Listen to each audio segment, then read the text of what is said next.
We have a number of very interesting updates about Tesla today.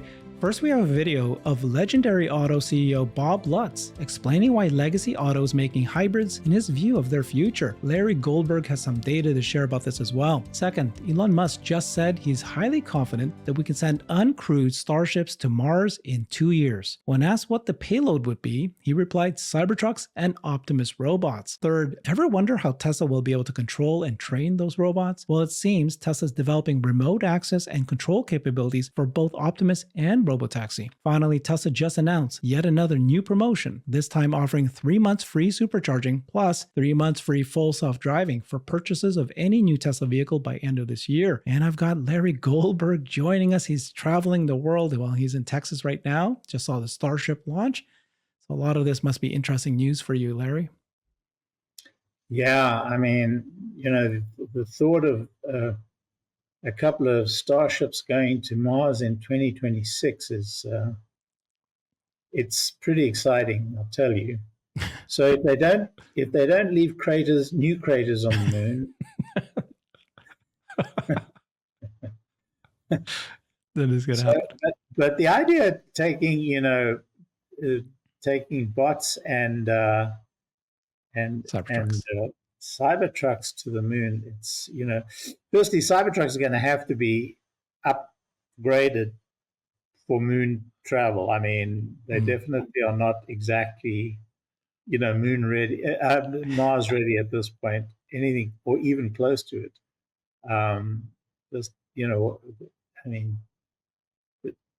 The changes that will have to be made have to be an all new vehicle, pretty much. Oh, interesting. Yeah. But on the bot side, I think also there's going to have to be, some degree of hardening. I think, and they'll have to think about how to maintain the batteries and a lot of stuff. I mean, they'll have.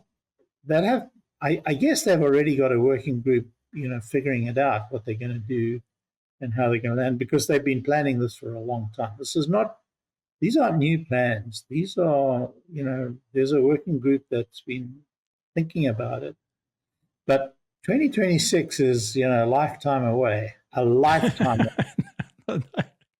It's okay. In terms of technology innovation, yeah, they got time. Let's talk hybrids first, and we'll then come back to all that exciting things. So hybrids is the way that legacy automakers have kind of retreated to this. They're pushing hybrids. You did a really pretty strong deep dive. You've been doing this presentation.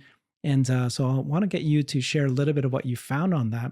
In the meantime, here's Bob Lutz. He's a famous auto CEO, and this is what he said about hybrids. Factor, Bob, and you're looking at a vehicle that has 2 powertrains. That's got to be painful when you're doing your business case, right? Long term, I don't think it's viable. Right. But in the medium term, if that's what the public wants, and if that's people what are they'll going to pay accept, for it, Jack. Why would you not do that? And if by doing a 30-mile plug-in range, they can make the EPA numbers, then in the medium term, it's a sound strategy. But Jack's absolutely right. Long term, a series hybrid with an electric drivetrain and an IC drivetrain makes no sense. You got to get rid of one of the drivetrains. Yep. And ultimately, I bet you 10 or 15 years from now, EVs will dominate. Right. And they'll have a 500-mile range. They'll be utterly reliable. They'll be cheap. They'll have a 5 to 10 minute recharge time. And people will remember IC engine vehicles fondly.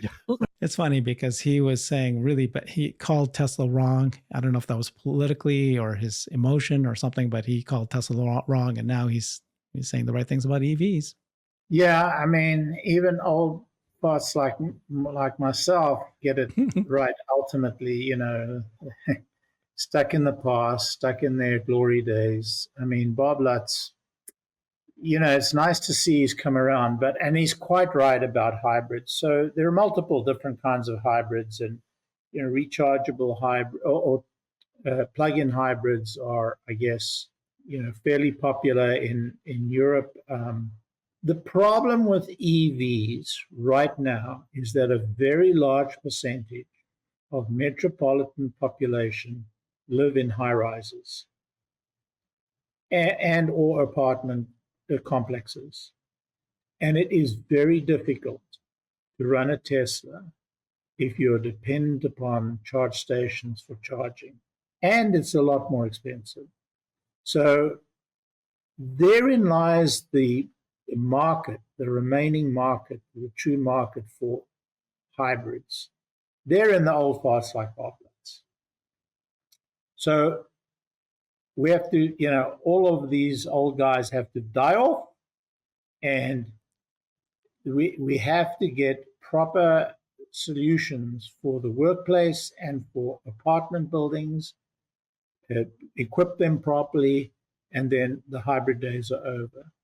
And, hybrids are having a lifetime because of this quirk in the law, classic workaround, but it is a truly, truly wasteful and pointless exercise.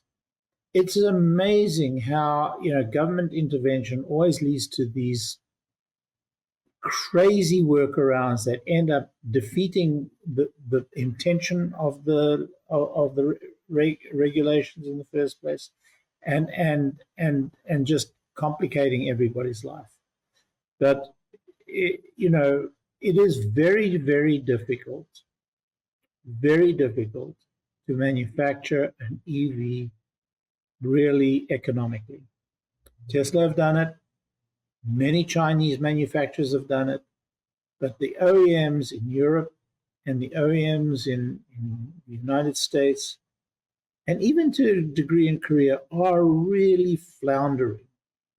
And it's their flounder that has led to this sort of hybrid solution. That and the lack of infrastructure in the apartment buildings are the two issues most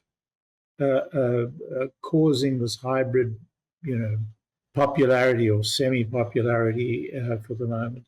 Look, my own daughter wanted to get an EV, and we ended up having to get a hybrid because, her apartment complex just had no infrastructure. They weren't prepared to make any accommodation, and so she had to, in the end, get a hybrid. There was nothing for it. So these are the complexities of this transition that we're facing. In China, they're fixing the problem. We haven't fixed the problem. Okay. So do you think that this will buy time for these legacy automakers? Is it going to be enough for them to save them? And then are they going to come back to electric vehicles? No, they're going to have to. I mean, hybrids aren't going to do it.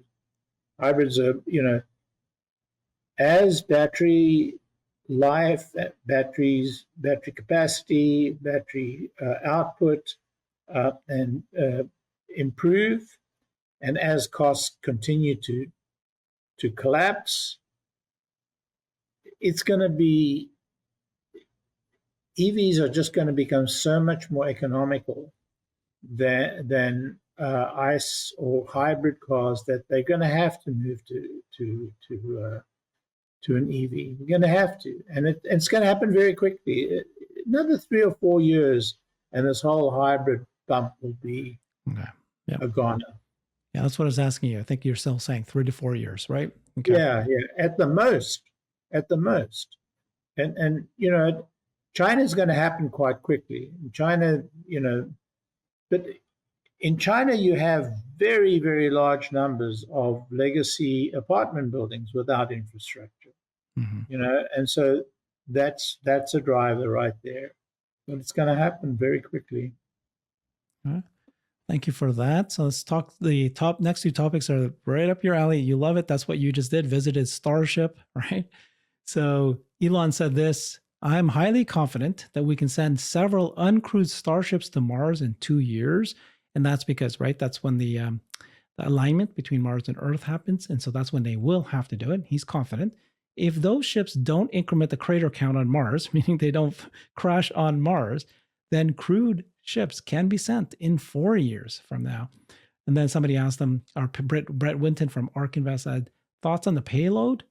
And he replied saying, Cybertrucks and Optimus robots. What do you think? Yeah, well, as I said earlier, they're going to have to harden both the Optimus and the and the vehicles themselves, because Mars environment is really quite unforgiving. Not a happy place like Earth. It's it's a fixer-upper of a planet, as Elon says. So, I'm certain that we have a working group. I know we have a working group at SpaceX figuring out what they're going to send, what they're going to have to do to send this 2-year this expedition in 2 years, and how the expedition is going to manage. And then that will be the trailblazer. That will be the pathfinder for what comes in 4 years' time, when we start seriously looking at what it takes to actually populate Mars with people. I think these timelines are very, very short. I think it's classic Elon time. Yeah. I don't think we're going to make this 2 and 4 year deadlines. That's my honest opinion. There is so much to be done. Just getting Starship to the moon is going to be a huge undertaking. Yeah. Well, I think Starships can get to the moon well before 4 years, but getting to Mars in 2 years, I think, is going to be a stretch. But isn't there a set deadline because of the alignment of the Earth and Mars? Yeah, that's why I don't think they'll make the 2 year deadline. So it's 2 years, right? So this is why I'm very optimistic that Elon knows this time frame, 2 years, which is, I agree with you. It's not likely they're going to hit this. But I'm saying that tells you that he's going to have to really push hard on Optimus.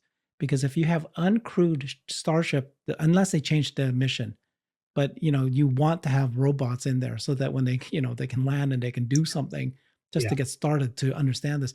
And so then he's going to push really hard to make those Optimus bots to be at least useful. By absolutely, then. Absolutely right.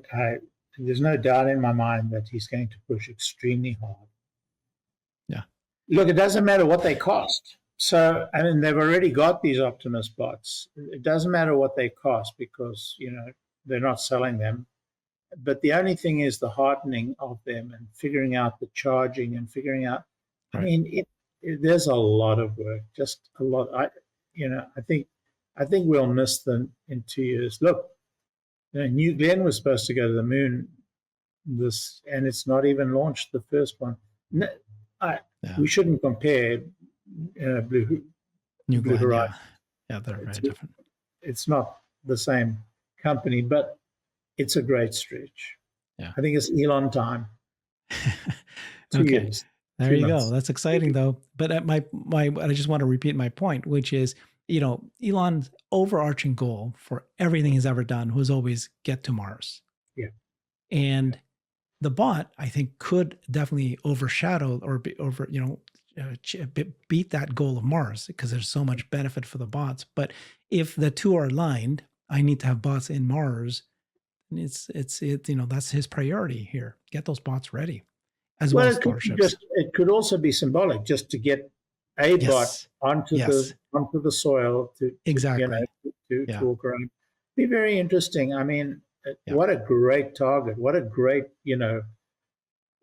adventure! I mean, and I know that he'd love to do it during this president's tenure, this upcoming president's tenure. Yeah. I think he wants to give Trump, a massive, victory, and I think this would be it. So great if they can do it. I mean, wow. Yeah, I can be.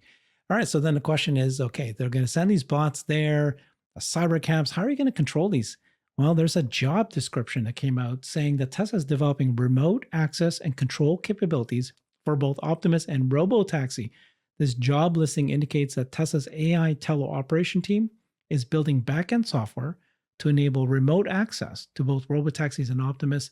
Here's what it looks like. Backend software engineer, Tesla bot, and Robotaxi. See, it actually says both. Remote access to our Robotaxis and humanoid robots. We need the ability to access and control them remotely. And so that's what they're working on. Our cars and robots operate autonomously in challenging environments. As we iterate on the AI that powers them, we need the ability to access and control them remotely. This requires building highly optimized, low latency, reliable data streaming over unreliable networks in the real world. Wow. Very challenging. Very challenging. And, you and I experienced this today. I was in a charging Tesla charging place. I had my Starlink up. I was communicating, and there just wasn't sufficient bandwidth for this particular application. And so we're going to see, and by the way, this is not unusual because the application requires video. Video is very, very demanding of bandwidth. Both applications, controlling Optimus and controlling the Cybercab, requires, a lot of video, and getting that video across, it's very challenging. They're going to have to, really compress that stuff greatly without losing, too much. So very challenging, but, Tesla's going to do it. They're going to, they're going to do it. I was going to ask you, carrying this forward and going back to the Starship to Mars, how does that work to be able to teleoperate or to, they had the Mars rovers. And so those were able to just autonomously, take care of themselves. And then every once in a while they tap in, right? And retrieve the data and so forth. How do you expect this to work? This is real time. This is a whole different thing. This is about as real time. This demands about as real time as you can get. Now, signal to Mars takes anything between 2 minutes at the lowest, at the closest between the two planets, which only happens every 2 years, up to about 24 minutes when the planets are on the opposite side of the sun. So firstly, you need some form of relay so that you can relay the signal. Secondly, you want to try and operate with lasers to reduce the time to get the highest, highest bandwidth result, as opposed to microwave or radio wave.